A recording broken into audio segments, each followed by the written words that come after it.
오늘 우리에게 주시는 말씀 함께 봉독합니다. 출애굽기 3장의 말씀이에요. 출애굽기 3장. 제가 가지고 있는 성경은 구약성경의 84페이지입니다. 다 함께 자리에서 일어나셔서 출애굽기 3장 1절에서 10절까지의 말씀을 저와 여러분이 한 절씩 교독합니다. 모세가 그의 장인 미디안 제사장 이드로의 양떼를 치더니 그 떼를 광야 서쪽으로 인도하여 하나님의 산 호렙에 이르매 여호와의 사자가 떨기나무 가운데로부터 나오는 불꽃 안에서 그에게 나타나시니라. 그가 보니 떨기나무에 불이 붙었으나 그 떨기나무가 사라지지 아니하는지라. 이에 모세가 이르되 내가 돌이켜 가서 이 큰 광경을 보리라. 떨기나무가 어찌하여 타지 아니하는고 하니 그때 여호와께서 그가 보려고 돌이켜 오는 것을 보신지라. 하나님이 떨기나무 가운데서 그를 불러 이르시되 모세야 모세야 하시매 그가 이르되 내가 여기 있나이다. 하나님이 이르시되 이리로 가까이 오지 말라. 내가 선 곳은 거룩한 땅이니 내 발에서 신을 벗으라. 또 이르시되 나는 내 조상의 하나님 아브라함의 하나님 이삭의 하나님 야곱의 하나님이라. 모세가 하나님 뵙기를 두려워하여 얼굴을 가리매 여호와께서 이르시되 내가 애굽에 있는 내 백성의 고통을 분명히 보고 그들이 그들의 감독자로 말미암아 부르짖음을 듣고 그 근심을 알고 내가 내려가서 그들을 애굽인의 손에서 건져내고 그들을 그 땅에서 인도하여 아름답고 광대한 땅 젖과 꿀이 흐르는 땅 곧 가나안 족속 헷 족속 아모리 족속 브리스 족속, 히위 족속, 여부스 족속의 지방에 데려가노라 하노라. 이제 가라. 이스라엘 자손의 부르짖음이 내게 달하고 애굽 사람이 그들을 괴롭히는 학대도 내가 보았으니 이제 내가 너를 바로에 보내어 너에게 내 백성 이스라엘 자손을 애굽에서 인도하여 내게 하리라. 아멘. 하나님의 말씀입니다. 말씀을 주신 하나님께 감사드립니다.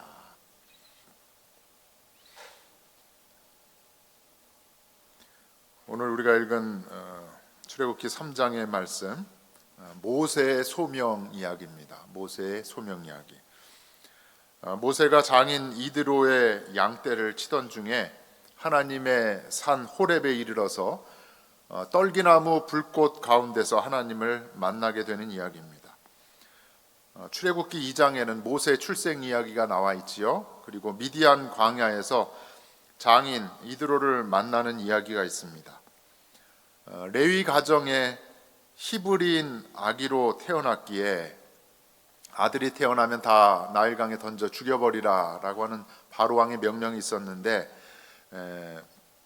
3개월 동안 집에서 키우다가 갈대 상자에 담겨서 나일강에 던져지게 된 인생.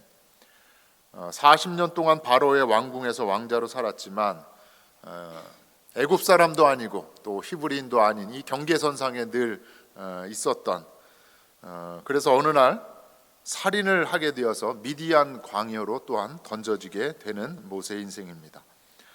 그래서 십보라를 통해서 낳은 아들의 이름을 게르솜이다, 나그네다 라고 지으면서 나그네 인생을 산 모세의 이야기가 지난 시간에 저희가 함께 나눈 출애굽기 2장의 이야기입니다. 그런데 오늘 본문의 3장은 미디안 광야에서 40년간 장인 이드로의 양떼를 치던 모세가 80세 노인이 된 겁니다.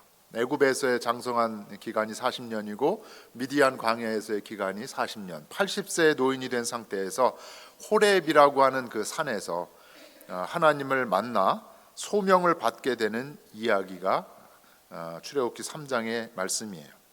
오늘 모세의 소명 이야기를 통해서 하나님을 만난 자는 어떻게 살아야 하는가, 또 하나님으로부터 부름을 받은 자는 어떻게 사명을 감당해야 하는가, 모세의 부름받음을 통해서 오늘 저와 여러분의 삶을 되돌아보면서 함께 은혜를 받고자 합니다. 모세가 하나님을 만난 장소가 호렙산이죠. 시내산이라고도 합니다. 모세가 장인 이드로의 양떼를 치던 중에 호렙산에 이르렀는데 불이 붙은 떨기나무를 보게 된 것입니다. 그런데 이상하게도 광야의 그 깡마른 떨기나무, 불이 붙었으면 바로 타서 사라져야 하는데 떨기나무가 불에 타지 않았습니다.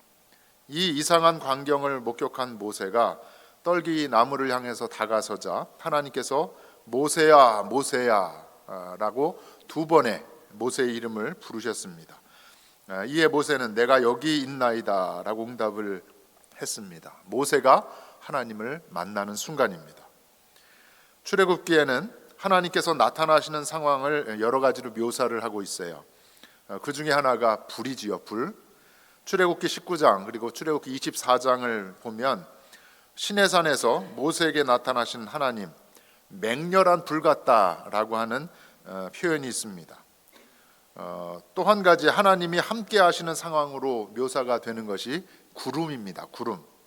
모세가 시내산에 오를 때 빽빽한 구름이 산 위에 있었다. 엿새 동안 구름이 산을 가렸다. 여호와께서 구름 가운데서 모세를 부르셨다라는 말씀이 있습니다. 이와 같이 하나님의 함께 하시는 임재 상황을 성경에서는 구름 가운데 혹은 불 가운데 임하신다라고 하는 표현을 사용하고 있는 것입니다. 출애굽기 13장 21절에 있는 말씀이죠. 우리 함께 읽겠습니다. 여호와께서 낮에는 구름 기둥으로 그들의 길을 인도하시고 밤에는 불 기둥을 그들에게 비추사 낮이나 밤이나 진행하게 하셨다. 구름 기둥과 불 기둥으로 하나님이 이스라엘 민족과 함께 하셨다라는 것이지요. 복음서를 보아도 예수님께서 베드로와 야고보와 요한을 데리고 변화산에 오르셨을 때 구름이 와서 덮었고 또 구름 속에서 하나님의 음성이 들리게 됩니다.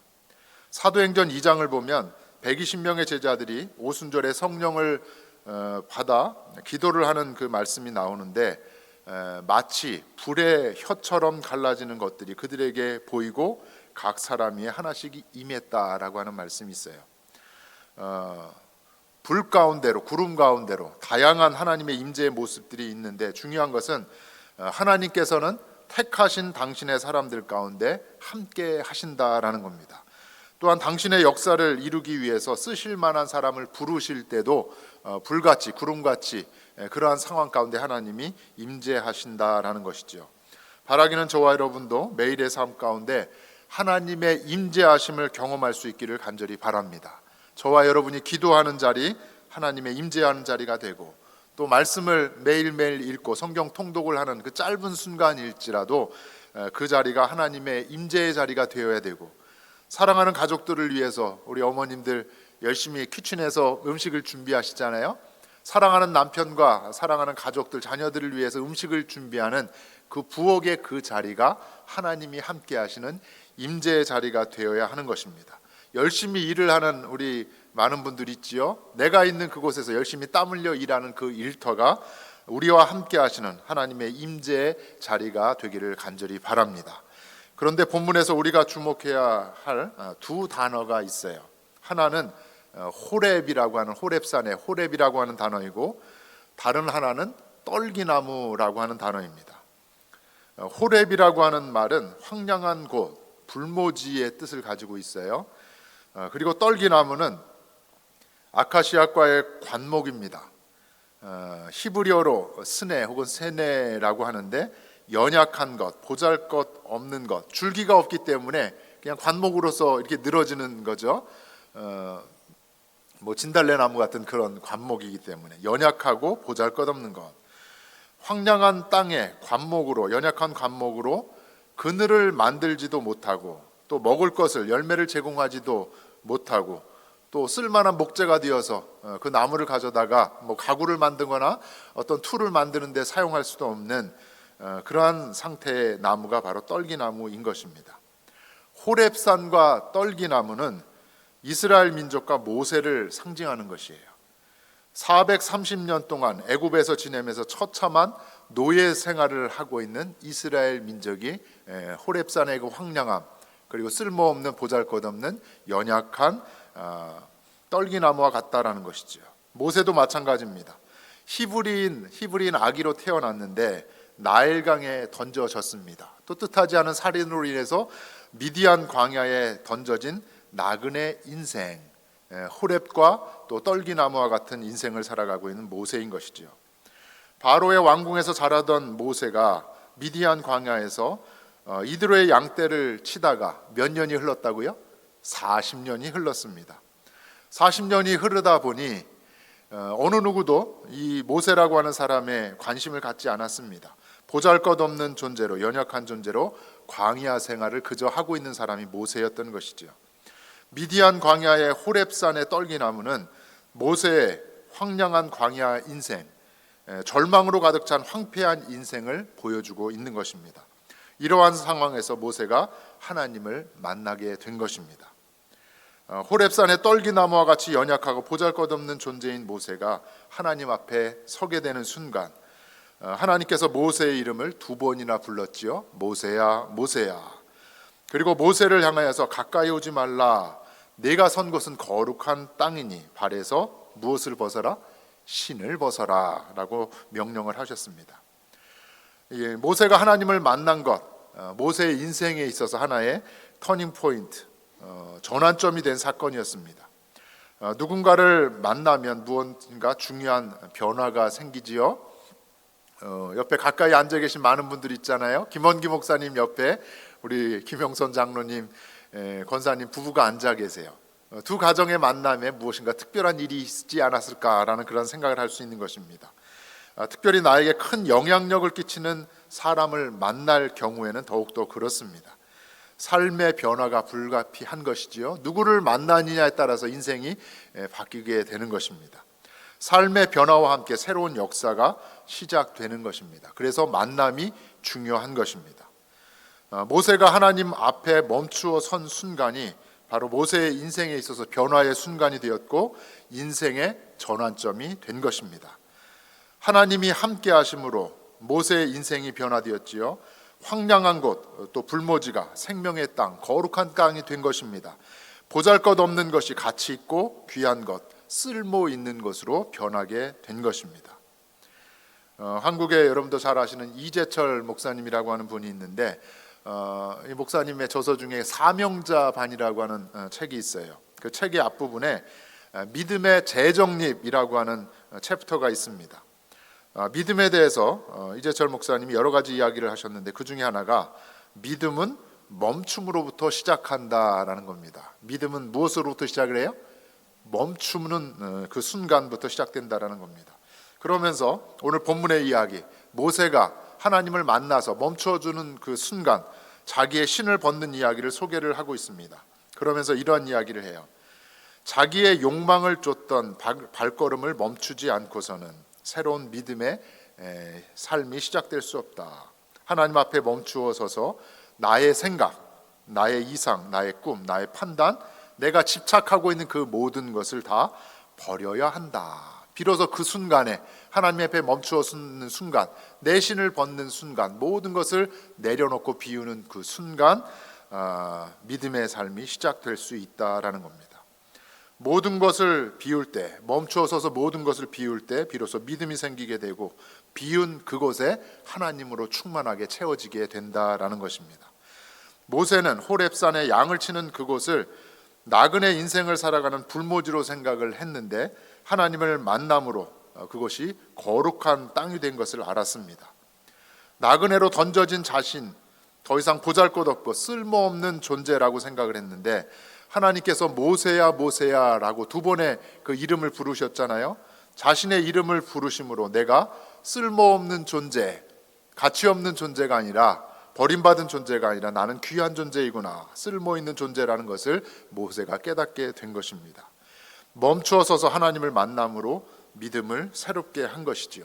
신을 벗음으로 자신이 어떠한 존재인지를 다시금 깨닫게 된 것입니다.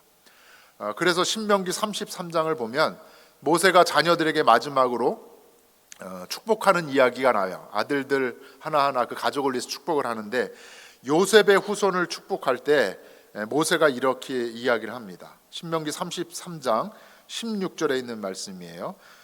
가시떨기 나무 가운데 계신 이의 은혜로 말미암아 복이 요셉의 머리에 그리고 그의 형제 중 구별한 자의 정수리에 임할지로다. 요셉의 후손을 위해서 모세가 축복 기도를 하는데 어떻게 이야기를 해요? 호렙산 떨기나무 가운데 계신 그 하나님을 만난 것, 자신의 경험을 생각하는 겁니다. 그러면서 요셉의 후손들, 그 가족들을 위해서 이렇게 기도를 해주는 겁니다. 내가 떨기나무 가운데 만난 그 하나님, 그 순간이 바로 내 인생에 있어서 은혜의 순간이었다, 복의 순간이었다.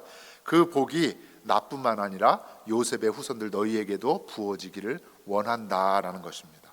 사랑하는 성도 여러분, 바라기는 저와 여러분이 모세와 같이 하나님 앞에 멈추어 설 수 있기를 간절히 바랍니다. 하나님의 멈추는 그 순간, 내가 벗어야 할 신이 있다고 하면 과감하게 벗어버리고, 또 버려야 될 것이 있다고 하면 다 버림으로 말미암아 모세와 같이 하나님 만난 은혜로, 그 복으로 충만한 저와 여러분의 인생이 되어지기를 주의 이름으로 간절히 축원합니다. 또 한 가지 모세의 소명 이야기에서 생각해야 될 것은 부름받은 자의 사명입니다. 이어지는 말씀을 보면 하나님께서 모세를 왜 부르셨는가, 그 부르심의 목적이 무엇인지를 알 수 있습니다. 이스라엘 민족을 구원하기 위한 하나님의 역사를 위해서 모세를 들어 쓰시겠다라는 것이지요. 하나님의 역사는 하나님 자신이 이루어 가시는데, 그 역사를 이루어 가시는데 참여할 사람, 함께 일할 사람을 하나님께서는 찾고 계신다라는 겁니다. 이어지는 7절과 8절을 보면 이러한 말씀이 있어요. 하나님께서 강한 의지를 드러내보고 계신데, 내가 이스라엘 백성들의 고통을 보고 또 부르짖음을 듣고 그 근심을 알고 계신다라고 하시면서, 그냥 보고 듣고 알고 계시는, 저 멀리서 이스라엘 백성을 그냥 지켜만 보시는 그런 하나님이 아니다라는 겁니다. 이어지는 8절의 말씀이에요. 함께 읽겠습니다. 내가 직접 내려가서 애굽인의 손에서 건져내겠고 그 땅에서 인도하여 가나안 땅에 데려가겠다. 하나님께서 직접 내려오셔서 이스라엘 백성을 애굽으로부터 구원하시겠다. 이것이 하나님의 뜻이고 하나님의 비전인 것입니다. 그리고 하나님은 모세에게 말씀하신 대로, 또 모세에게 약속하신 대로 이루어 가시는 것을 볼 수 있습니다. 앞서 읽은 출애굽기 13장 21절의 말씀인데, 여호와께서 그들 앞에서 가시며, 출애굽의 여정 중에 하나님께서 먼저 앞서 가시면서 길을 열어 가셨다라는 겁니다. 그래서 불기둥과 구름 기둥으로 인도해 가셨다라는 것이지요. 직접 광야 여정 중에 앞서 길을 내시고 길을 인도하신 하나님인 것입니다. 부름받은 사명자, 하나님의 뜻이 무엇인지를 알아야 하는 것이지요. 부름받은 사명자는 하나님의 하시고자 하는 일이 무엇인지를 알아야 합니다. 모세가 호렙산 떨기나무 불꽃 가운데서 하나님을 만나는 순간, 모세는 하나님의 하시고자 하는 일이 무엇인지를 알게 된 것입니다. 사실 모세는 일찍부터 이스라엘 백성을 구원하고자 하는 그 마음과 열정을 가지고 있었습니다. 출애굽기에는 나와 있지 않지만 이 사도행전을 보면 스데반이 공회 앞에 서서 유대인들을 향하여서 설교를 하면서 모세에 관한 이야기를 길게 합니다. 그것이 바로 사도행전 7장에 나오는 말씀이에요. 특별히 스데반이 모세에 관해서 자세하게 이야기를 하면서 바로 왕궁에서 자라난 모세가 40대 성인이 되었을 때의 이야기를 합니다. 애굽 사람을 쳐 죽인 일에 관해서, 살인한 것에 관해서 이렇게 이야기를 해요. 사도행전 7장 23절에 있는 말씀인데, 모세의 나이가 40이 되매 그 형제 이스라엘 자손을 돌볼 생각을 모세가 했다라는 겁니다. 왕궁의 왕자로 살아난, 당시의 지혜에 뛰어난 애굽의 학문을 잘 배우고 자란 모세가 40의 나이가 되었을 때 자기의 형제, 동족인 이스라엘 자손을, 그 동족을 돌볼 생각을 했다라는 겁니다. 아마도 어려서부터 친어머니의 젖을 먹으면서 히브리인으로서의 신앙교육을 받으면서 자신의 정체성에 대한 고민을 계속 해왔겠지요. 이러한 이유에서 모세는 자기 동족 히브리인이 애굽 사람으로부터 억울한 일을 당하자 히브리인의 편이 되어 준 겁니다. 애굽 사람이 함부로 하는 그것을 보면서 자기 동족 히브리인의 편이 되어서 애굽 사람을 쳐 죽인 것입니다. 사도행전 7장 25절에 이어지는 말씀을 보면 이러한 말씀이 있어요.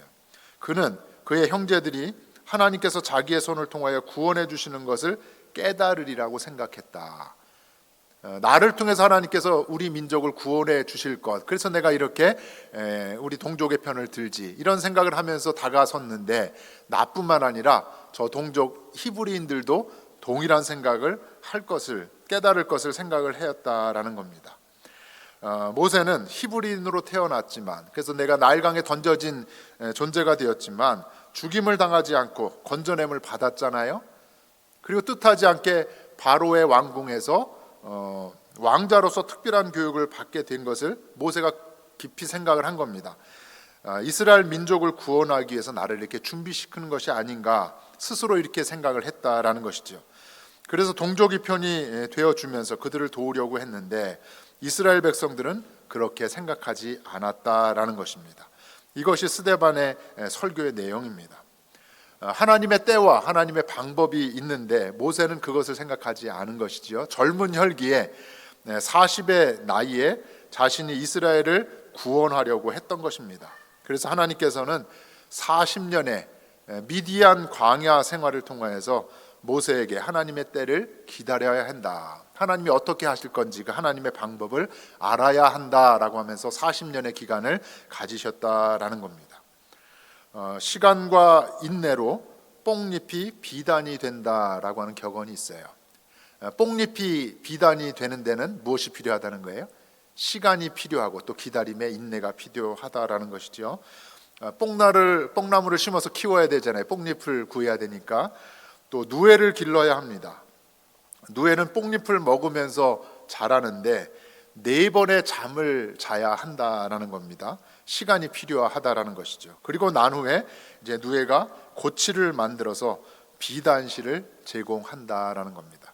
뽕잎이 누에가 먹음으로 인해서 비단실로 나오기까지, 뽑혀지기까지는 이와 같은 과정, 시간과 또 기다림의 인내가 필요하다라는 것이죠.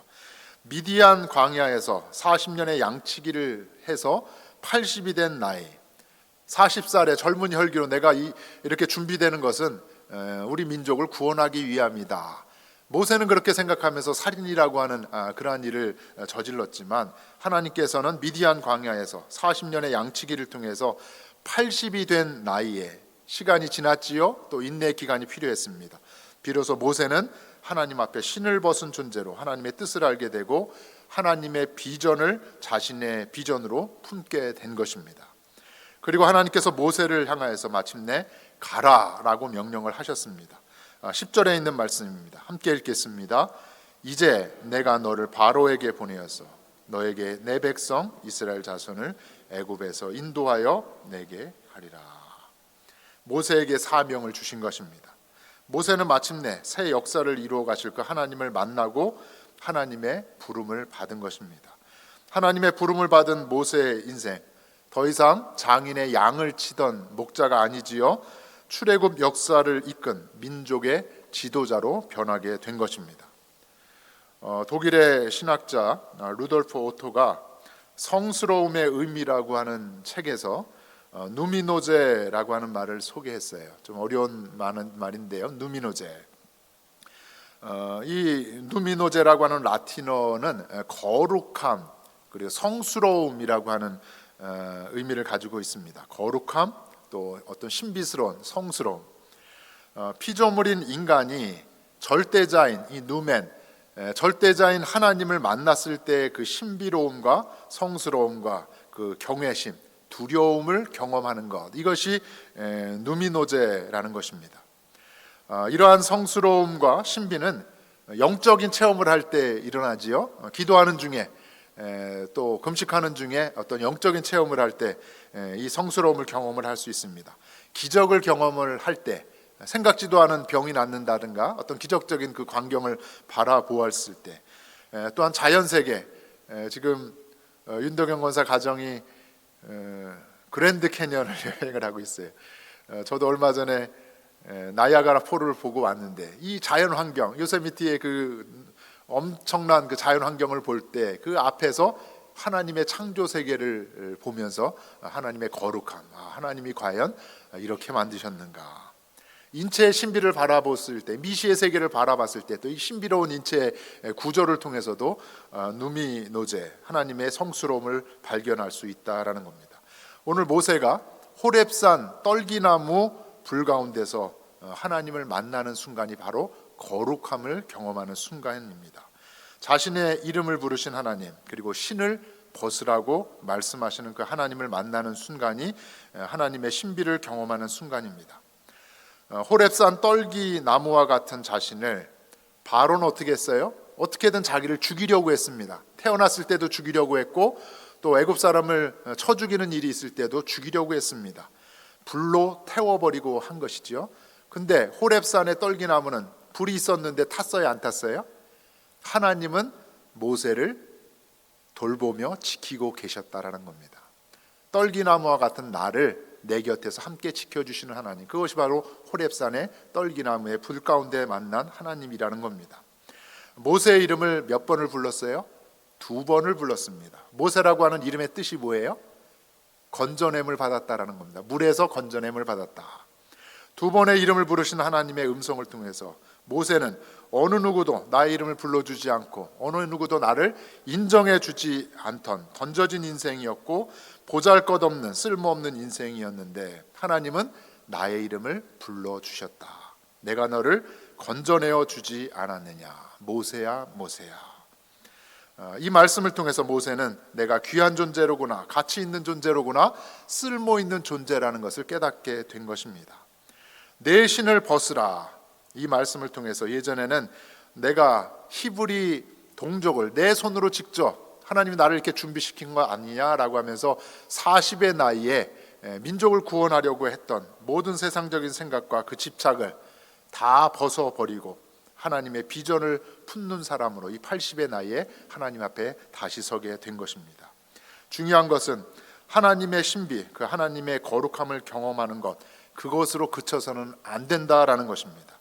신비로운 하나님의 은혜를 경험한 사람은 일상의 삶이, 저와 여러분의 하루하루의 매일의 일상의 삶이 하나님의 능력으로, 하나님의 신비로, 그 거룩함으로 충만한 삶으로 변해야 한다라는 것이죠. 일상의 삶이 하나님의 임재하시는 자리가 되어야 한다라는 것입니다. 그래서 하나님께서는 모세를 향해서 어떻게 말씀해 주세요? 이제 가라. 호렙산 떨기나무 불꽃 가운데 있는 여기에 나와 함께 있는 것이 아니라 어디를 향해 가야 돼요? 바로가 있는 애굽을 향해서 가라라고 말씀을 하신 것입니다. 앞서 말씀을 드렸지만 공관복음에 빠지지 않는 말씀 중에 하나가 변화산 사건입니다. 예수님과 함께 산에 오른 베드로와 야고보와 요한, 산 위에서 예수님의 변형된 모습을 보았습니다. 거룩함의 체험을 하는 순간입니다. 그때 베드로가 뭐라고 이야기를 했어요? 여기 있는 것이 좋사오니, 초막 몇을 짓자? 셋을 짓자. 여기 있는 것이 좋다라는 것입니다. 거룩한 이 자리, 하나님과 함께하는 이 자리가 너무너무 좋다라는 겁니다. 그러나 하나님의 뜻은 그것이 아니었지요. 변화산 위에 있는 것, 그것이 하나님의 뜻이 아니라 산 아래로 내려가야 한다. 예수님의 말씀을 다 들으라고 했습니다. 그 말씀이 뭐예요? 어디를 향해서? 내가 곧 예루살렘을 향하여서 가야 한다. 고난의 길을 가야 한다. 죽음의 길, 십자가의 길을 가야 한다라고 말씀을 하신 것입니다. 사도행전 7장에 스데반의 설교를 보면 스데반이 부름을 받은 모세에 관해서 이렇게 이야기를 합니다. 7장 35절의 말씀인데 세번역 성경으로 제가 읽어드리겠습니다. 이 모세로 말하면 이스라엘 백성이 누가 너를 우리의 지도자와 재판관으로 세웠느냐라고 말하면서 이스라엘 백성들, 자기 동족들은 이 모세를 배척을 해버렸습니다. 그런데 하나님께서는 바로 이 모세를 가시나무 떨기 속에 나타난 천사의 능한 손길을 붙여서 지도자와 해방자로 세워서 그들에게로 보내셨다. 부름받은 모세는 하나님이 함께 하심으로 하나님의 비전을 함께 품는 사람이 되었습니다. 하나님께서 부어주시는 능력으로 이스라엘을 구원할 구원자적 사명을 잘 감당하게 된 것입니다. 말씀을 마무리하려고 합니다. 하나님을 만난 모세가 하나님의 비전을 품은 사명자로 부름을 받았습니다. 건져냄을 받은 사람이잖아요. 모세의 이름. 건져냄을 받은 모세가 이스라엘 민족을 건져내는 사명을 맡게 된 것입니다. 마찬가지입니다. 저와 여러분, 죄로 인하여서 죽을 수밖에 없는 저희들이었습니다. 하지만 예수님의 십자가 구원의 은혜로 죄로부터 구원받게 된 저와 여러분, 우리를 향한 하나님의 뜻, 우리 교회를 향한 하나님의 뜻이 있습니다. 하나님의 구원의 역사, 세상 많은 사람들을 건져내는 그 생명의 역사에 모세와 같이 쓰임 받을 수 있는, 하나님의 부름을 받은 사명자로 이 땅의 삶을 잘 감당할 수 있는 저와 여러분, 우리 모두가 되어지기를 주의 이름으로 간절히 축원합니다.